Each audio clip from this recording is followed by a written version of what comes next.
share Instagram reels to Facebook. First of all, after you open up your Instagram like this, now go ahead and tap on your profile at the bottom right side.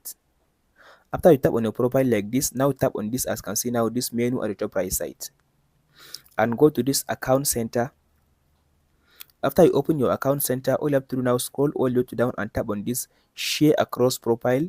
Tap on it. After you open this share across profile, go and select your, as you can see now, go and select your Instagram. After you select your Instagram, as you can see here it says share from, as you can see now, share from Instagram, share to Facebook. So all you have to do now, tap on this section. As you can see now, here it says your Instagram reels. So tap on this setup button. Tap on this setup button.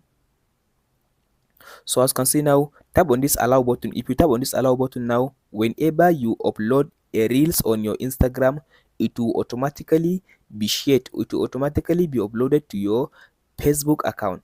That's it, guys. As you can see now, you can always choose not to share your specific reel, but if you tap on this allow button, it will automatically be shared your Instagram reel to your Facebook account.